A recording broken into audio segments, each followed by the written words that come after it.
જૂનાગઢના માંગરોળ તાલુકાના સુલતાનપુર ગામે પાયાની સુવિધા ઉપલબ્ધ કરવામાં આવી તેવી સુલતાનપુર ગામના સરપંચ દ્વારા કરાઈ છે માંગ।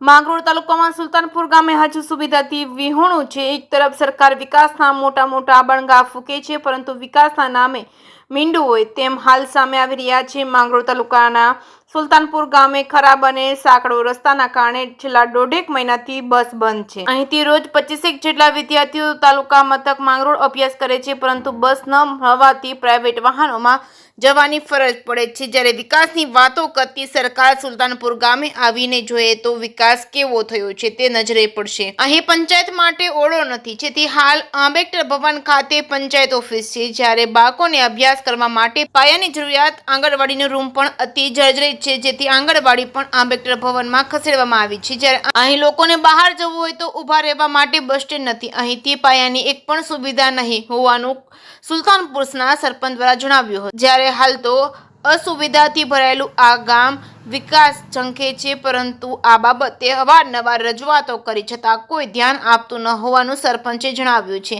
એક તરફ સરકાર છે છેવાડાના ગામડાઓ સુધી વિકાસની વાતો કરે છે, બીજી બાજુ ગામડાઓ અસુવિધાઓથી સુવિધાઓ ઝંખે છે, પરંતુ જરૂરિયાતો કોઈ સાંભળવા વાળું નથી, તો લોકો કેને રજૂઆત કરે? અનેક સવાલો ઊભા થઈ રહ્યા છે। નામ રમેશભાઈ છે, સુલતાનપુર ગામનો સરપંચ છું।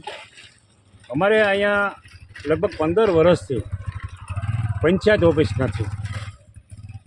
એ લોકો માફ કરી ગયા છે, જગ્યા કેટલી આપો, અમે જગ્યા આપી છે, પણ આજ લગી સુધી એમાં કંઈ કાર્યવાહી થઈ નથી। અમે હાલ પૂરતી આ પંચાયત ઓફિસ આંબેડકર ભવનમાં રાખેલી છે।